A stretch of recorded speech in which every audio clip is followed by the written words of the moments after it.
Hey, DNA. Kate Wilson here with another episode of All Access DNA. Do you ever wonder what the blood work done at your routine doctor visit looks for? If you've had a CBC or a complete blood count, it can look for levels of different cells in your blood and may indicate if you need more testing to look for a cancer of the blood. Blood cancers are also called hematological malignancies and are a group of cancers that affect the blood and bone marrow. These cancers happen when cells in the bone marrow make blood cells that do not function the way they should or grow out of control. In today's episode, we are talking to Sarah Bannon, she, her, about hereditary blood cancers like leukemia and lymphoma. Sarah is a genetic counselor with over 14 years of experience in cancer genetics. She's a widely sought expert on hereditary predispositions to hematologic malignancy, which has been the focus of her clinical care and research. We talk about who is at risk for inherited cancers of the blood and bone marrow, how family history influences this risk, and what tests are available to assess risk. Let's get started.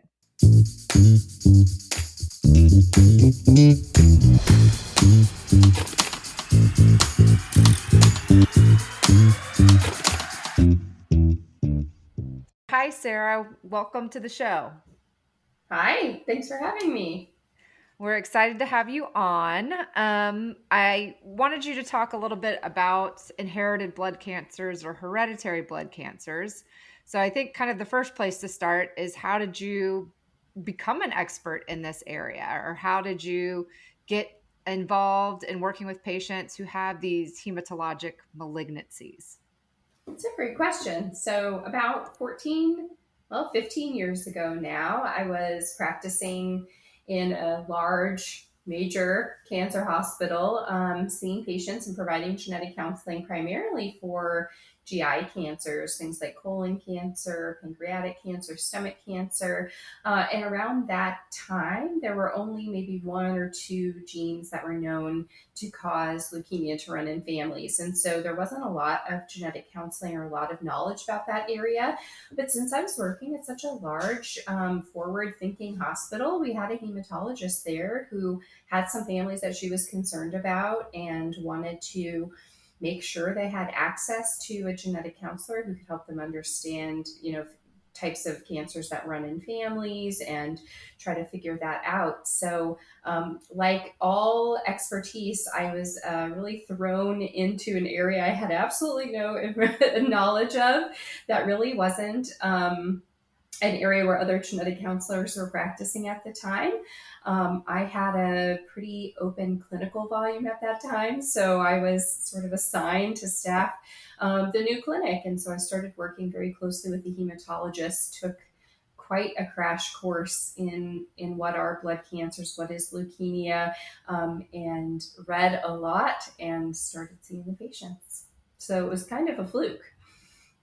Well, as many careers can kind of happen. It's just that opportunity. Exactly. Mhm. So it sounds like you said it was about 15 years ago. So is inherited blood cancer, is that sort of a newer area, or is the genetics of it a new area of growth?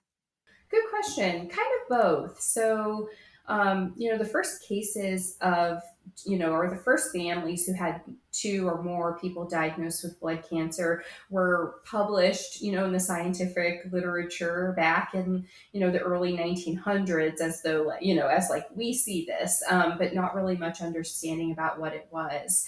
But the first gene that was identified to cause a form of leukemia called acute myeloid leukemia, or AML for short, was discovered in the kind of early 1990s, around the same time that the BRCA1 and BRCA2 genes for breast and ovarian cancer were identified. So, of course, back then, genetic technology was really limited, really expensive.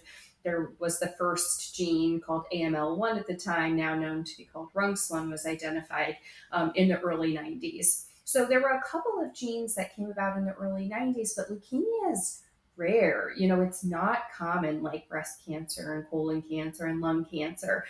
So it took a long time for there to be a focus on identifying genes. And, because the disease is rare, that means the hereditary form of it is rare too.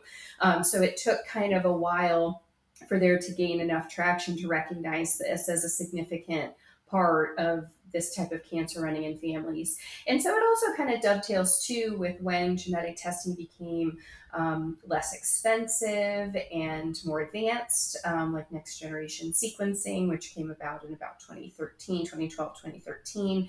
So that discovery of genes causing leukemia to run in families also then greatly exploded. So since 2013, maybe we had about 4 genes before 2013 that we knew about, and now there's over 20 genes that have been identified just in the last 10 years because of the advances of genetic testing and the lowering of the cost and awareness, right? Like once people started to recognize that this was a type of cancer that could run in families, which before then we really didn't think it did. In fact, I was trained, as you probably were, and many genetics professionals, that Yep. leukemia doesn't run in families. And so we had to overcome a lot of, decades of medical training among hematologists and genetics providers to help sort of update people that no, actually, this can be a familial disease.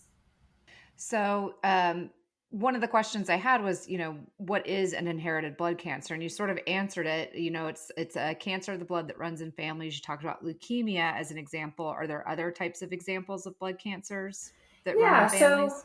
for sure the most common one that can run in families, or the one that runs in families more often, is acute myeloid leukemia, or AML. And a type of blood cancer that is very close to AML can sometimes be the precursor of AML, called myelodysplastic syndrome, or MDS for short. So those are two types of blood cancers that are more likely to run in families. But other types of leukemia, like acute lymphoblastic leukemia, or ALL, can have a hereditary component. And then more rarely, you can see blood cancers like lymphoma. So, non Hodgkin's lymphoma and Hodgkin's lymphoma are also types of blood cancers that arise in the immune system. And those can also be due to a genetic predisposition as well. So, there's many different types of leukemia. There are many different types of blood cancers, but those are the ones that are most likely, or have the highest chance to potentially have a genetic cause. Okay. And you said right now they know of maybe over 20 genes to be associated with those types of inherited cancers.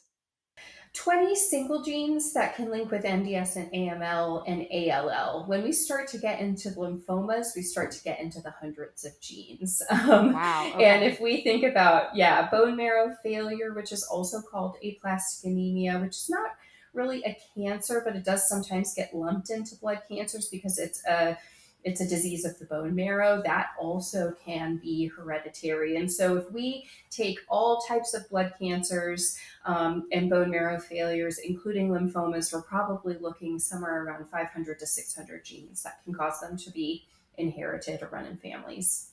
Wow. So that's definitely a lot to keep up with and know about. So let's pull back. Say I'm a patient. I'm concerned about this. Um, how would I even know that my blood cancer is inherited, or how would I even look to maybe find somebody like yourself, a genetic counselor who specializes in this? Yeah, so one of the main things that I would think about first if somebody had a concern that, if they had cancer themselves and they were worried that it might be hereditary or wanted to know, would be if there is a family history. So, are there other people in the family who've had it? Maybe not the same type, but also had a blood cancer of another type or the same type. Or especially, most blood cancers, with a few exceptions, happen to adults. And so the younger people are when they're diagnosed can sometimes indicate maybe there's a chance that there was a predisposition or a susceptibility to develop it that's in the genes. So I always, genetic counselors are available at most hospitals. There's many different ways to meet with a genetic counselor. There's a lot more not acknowledgement and like understanding now that these cancers can run in families. So my first recommendation would be to talk with your doctor about your concerns and wanting to learn more about whether your cancer might have a hereditary cause or might have been due to an inherited risk, and then ask them to refer you to a genetic counselor or to visit the National Society of Genetic Counselors, which is a national organization for people who specialize in, helping people get this type of information. And you can put in your local area and find somebody and make an appointment. Yep, and we can put that in the show notes. There's the findageneticcounselor.org webpage, which is good for finding folks, hopefully, that are near where people live. Um, so if you're suspicious about it, you want to go in, you speak to your physician, your genetic counselor. Um, is everybody that is suspicious need to get genetic testing? Is it kind of a case by case basis? Who typically has to get genetic testing to find out if they have one of these gene mutations? Yeah, so I usually recommend anybody who's even concerned about it ask to speak with a genetic counselor, because sometimes just having an opportunity to talk with somebody who understands both your concerns that it might be hereditary and is able to couple that with their expertise and knowledge about the red flags that we look for, things that might suggest that there actually is a genetic cause. They can kind of put those two things together and help you understand if your risk is elevated, if there is a chance you might have a genetic cause, and help you, go through the genetic testing process to make that determination. Now, nobody has to have genetic testing, and also anyone can, so certainly from that perspective, there are groups of people for whom genetic testing is typically recommended or offered. That would, at least based on current guidelines, would include anybody diagnosed with myelodysplastic syndrome. But typically, MDS is a cancer type we see in older folks diagnosed, in their 70s, 80s. And so the younger someone is when they're diagnosed with MDS, the more concerned we get that there could be a genetic cause. So people who have MDS, people who have a family history of blood cancers and have a blood cancer themselves, people diagnosed with AML under the age of 50, children at any age with MDS or AML, those are groups of people who would standardly be probably recommended or offered genetic testing just based on those characteristics. However, a lot of people are curious about this, right? Leukemia, especially if you aren't familiar with it, is a pretty traumatizing type of cancer. It can come on in a matter of, days to weeks, the acute form of it. And so a lot of times people are just, living their life. They get an infection, they notice bruising, maybe they're a little bit dizzy, like the symptoms of it can come on really quickly. And then, right after they're diagnosed, they have to be in the hospital, sometimes for up to 30 days with very little notice. And so it's pretty scary to folks that that can come out of the blue and impact their lives in such a profound way. And so sometimes, even if there isn't one of those other things that suggests that there might be a genetic cause, sometimes people want the genetic test just to help reassure them, just to help Mm-hmm. know, is this something that other people in my family might have come out of the blue too? Can we get some warning about this? Can we know if this is something that our relatives need to worry about? Mm-hmm. Mm-hmm. So you mentioned talking about finding something. Is it something that we need to be concerned about is inherited, or talking to other family members? So what happens if a person does test positive? So they get the results back. Yes, we found a genetic mutation. What can they do with that information? Yeah, that's a great question, because I think, we're still in the area right now where we can identify when a family member, we can identify when a person has a genetic form of leukemia, right? We can find the genetic mutation or variant that's in their family that causes the susceptibility, which means we have highly accurate genetic testing to check their other family members, their children, really anyone in the family who wants to know if they carry that susceptibility too.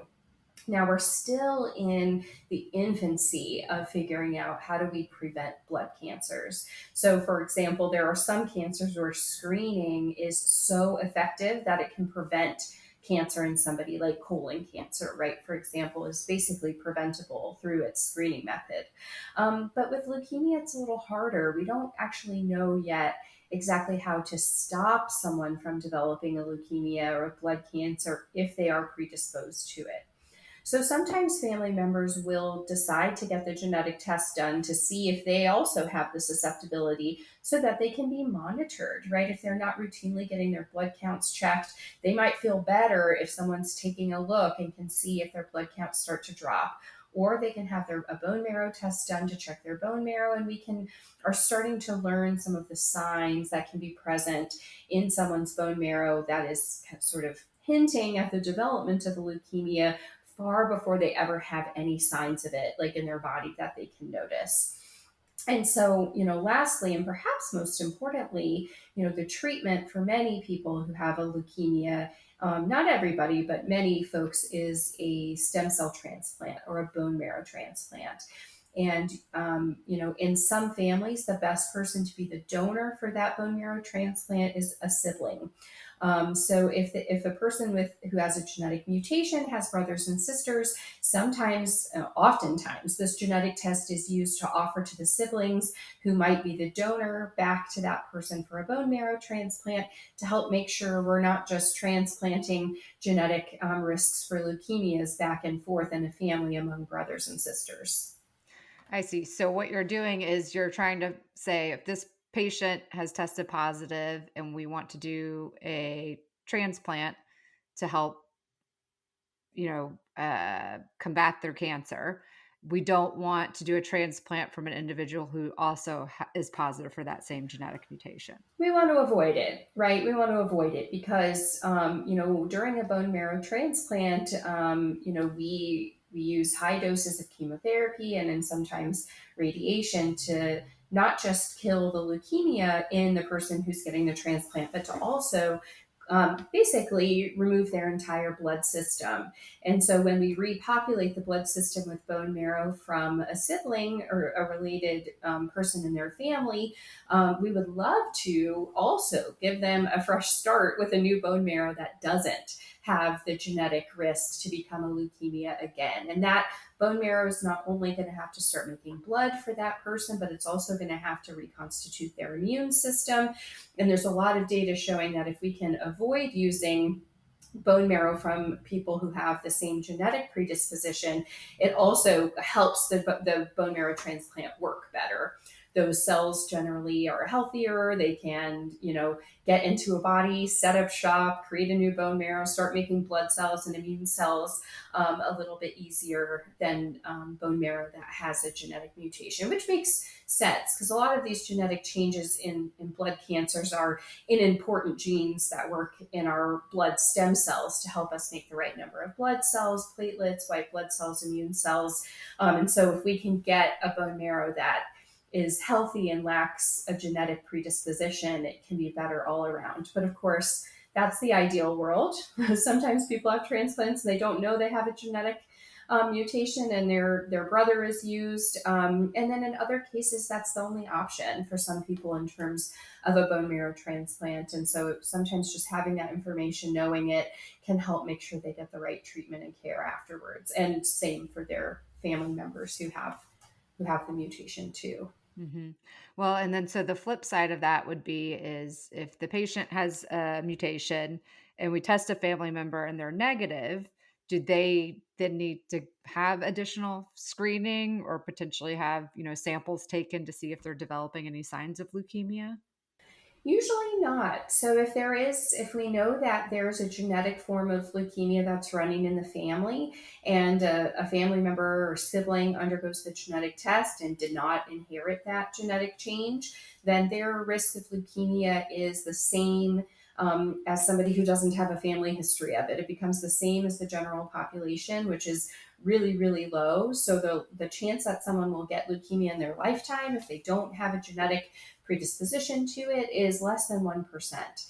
In many cases. So leukemia is quite rare, and if somebody doesn't carry the gene for it in their family, usually they just need their normal, regular follow up, which includes blood counts, getting blood counts checked. That's a normal part of routine hmm care for adults, but nothing else besides that. And if they are a match for their sibling who needs a transplant, they would be a great candidate if they didn't carry the gene. hmm And so if somebody again were to test positive and they had children, are they going to pass that genetic change or mutation on to their kids?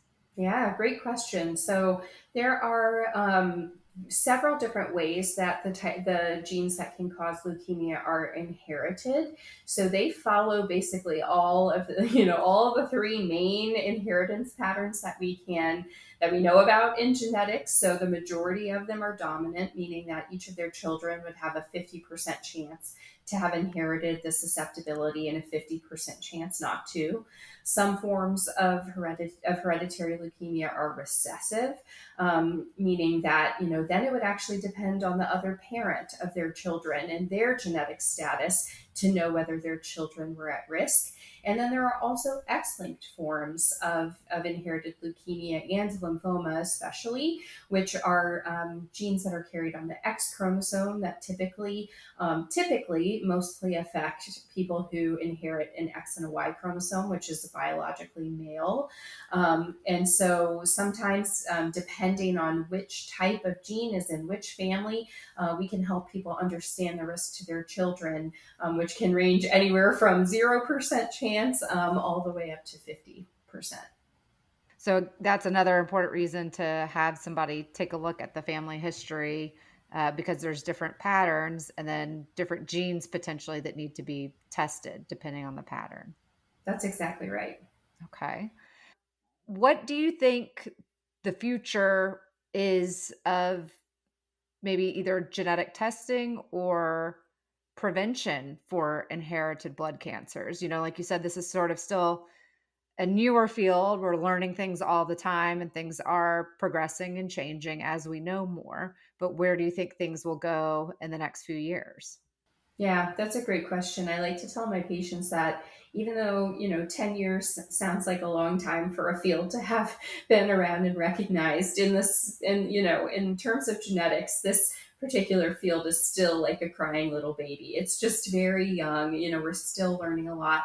And I think there's a couple of things that I can see. Number one, right now, we do our very best genetic test based on the type of leukemia someone has or someone has in their family history to help figure out what genes to test. But obviously, these are, range from genetic tests that might encompass between 15 and 20 genes all the way up to 300, 400 genes. And so I think with the increasing size of genetic tests that are available and the decreasing costs, if we're able to expand our insurance coverage, I think what we will see in the future is moving more from like, okay, you have a myeloid leukemia, and so we're going to test this specific set of genes to something more extensive, for people with a family history of leukemia, thinking something more along the lines of exome sequencing, which can look at, over 2,000 genes, because I think there's a lot more overlap,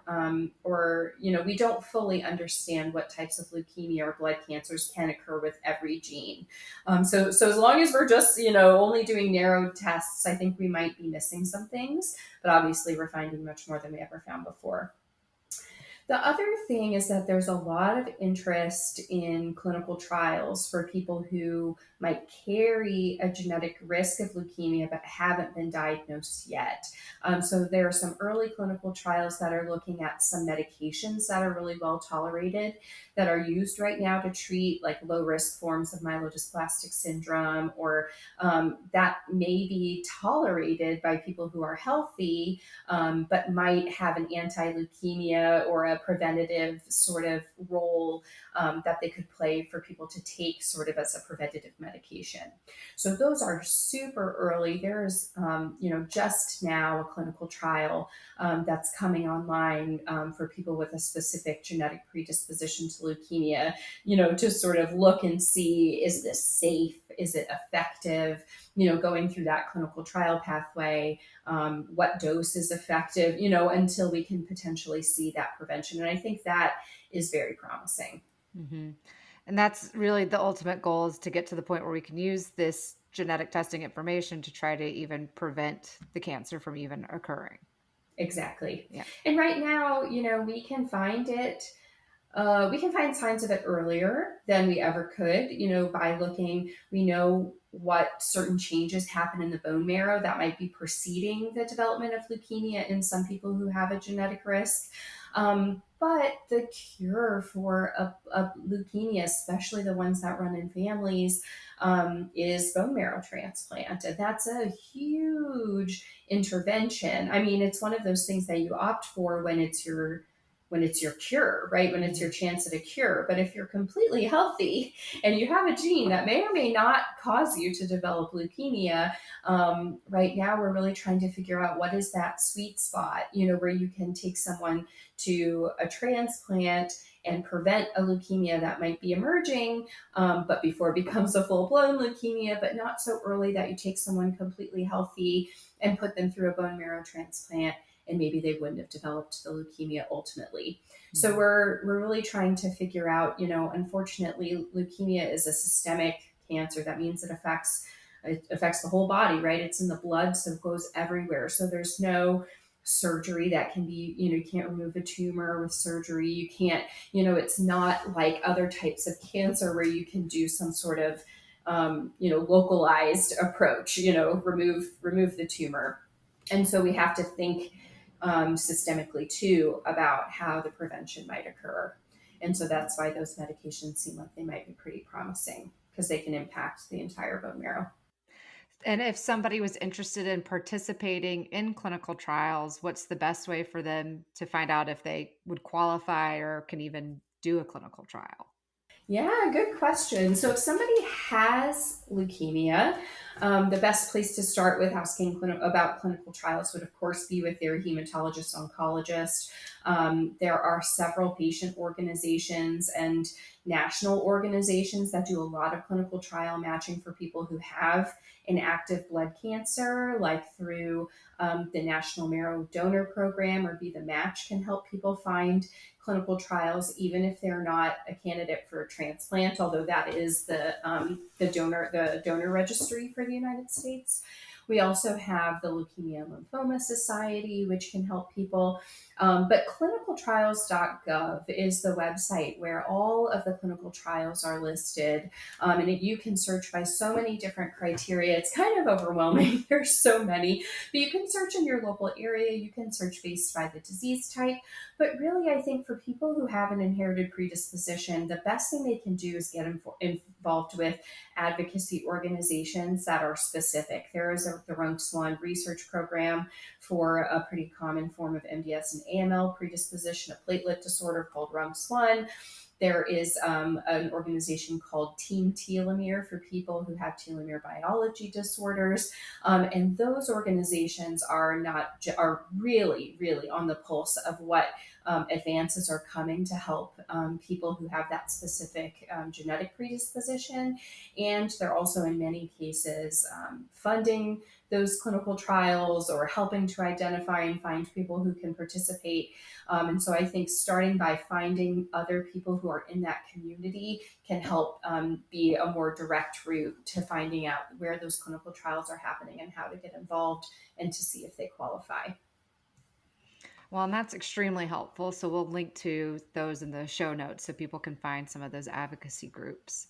Um, you mentioned a few different things that may be a challenge, I would say, working in this space. But for you, what has been the most challenging aspect of working in genetic count at the intersection, I would say, of genetic counseling and inherited blood cancers? That's a good question. There's been a lot that's challenging, actually, which has also made it really rewarding and engaging, right? I think it is really different from the genetic counseling that is typically provided for people who have what we call solid tumors, tumors like cancers that cause tumors like breast cancer and colon cancer. And a lot of that is because of how disruptive leukemia is to a person's life. So some of the challenges have been logistical. We are typically operate in an outpatient clinic.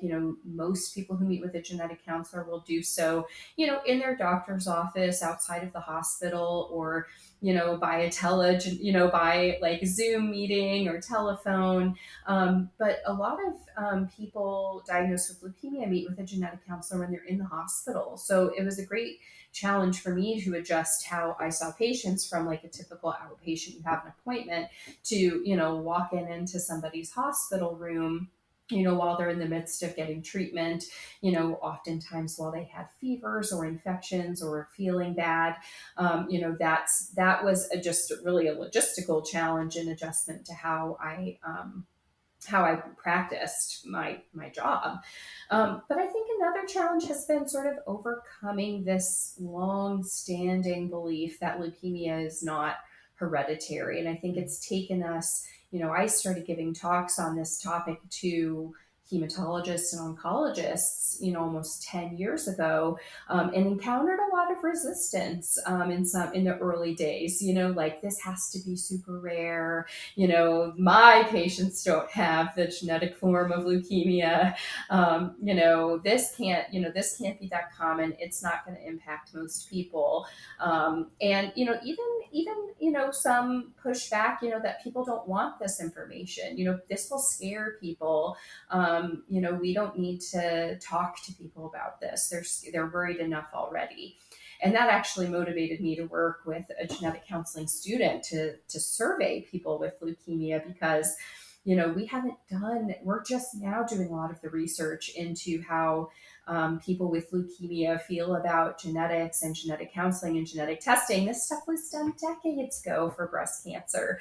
And so now, we surveyed over 1,000 people who had all different types of leukemia, and more than 95% of them were interested in genetic information, would want to know it for their families, would want to know it, even if it didn't impact their treatment, even if they couldn't change it, even if it wasn't going to benefit them. They were really interested in it. And of course, there's a ton of limitations to that study, right? People who respond to the survey are probably interested in genetics, but it was a big sample size. It was 1,000 people, which we were so shocked by. And that, I think, has helped sort of start to address some of those major challenges of like helping, of getting, hematologists and oncologists on board, getting transplant physicians who do bone marrow transplants to start to think about this, and help make sure they're optimizing who they choose as a donor and how they treat the patients with a genetic predisposition so that they have the best outcomes. And so it's been a mixture of, it's kind of been like forging a new path. There wasn't really Yeah. one there before. And it's like, come along with me on this journey. Let's walk together. And there were people who didn't really want to walk down that path. But I think we've made some major, major strides there. And I think those are kind of the two major differences or challenges then that I encountered in this space, as opposed to places where genetic counseling was already kind of routine or often recommended, like for women and people with breast cancer. Hmm. And there's probably still ongoing education to some of the healthcare professionals and like the treatment team about the role of, genetic testing in inherited blood cancer, and if it's something they need to be aware of or not. So a lot's been Absolutely. done, but maybe still some more. Tons more work to do. There are still, I probably count on one hand the number of major cancer centers that have a genetic counselor that's really dedicated to seeing people with leukemia. Now, on one hand, there's not very many hospitals. There's only a few hospitals in the country that see enough patients with leukemia. That are those sort of like tertiary referral centers. Those really, where people go when they're really sick, or where they go if they have something super rare. And so from that perspective, we've made advances, but not everybody can go to, the top 5 or top 10 cancer centers in the country to get care. And those are where they're most likely to find somebody who's a genetic counselor who's kind of integrated into their treatment team. And so sometimes it really, not sometimes, probably more often than not, it's still the best thing a family can do is to advocate, to ask to speak to a genetic counselor if it's not automatically sort of wrapped into their care team if they're concerned about it, or at least want to talk with someone about the possibility. Talking with a genetic counselor never obligates someone to have genetic testing. Sometimes it's just to get the information, oftentimes it's just to get the reassurance, which there's not a lot of reassurance that comes along when people have cancer. And so if they're able to get that peace of mind, I think it can be really helpful. And I think that's helpful for patients and families to remember, at least keep in the back of their head. I know there's a lot going on when you're going through treatment, but that you can still ask if you do have questions, and if there's somebody that's maybe not plugged in on the day to day with your care team, you can request additional options or to chat with somebody in more depth. Yeah, definitely. We talked a little bit about like challenges. You mentioned too that some of the challenges are kind of what makes this position rewarding. Are there other things that you find rewarding about working in this space? Yeah, I think for me personally, I sort of stumbled into this. My favorite word is voluntold.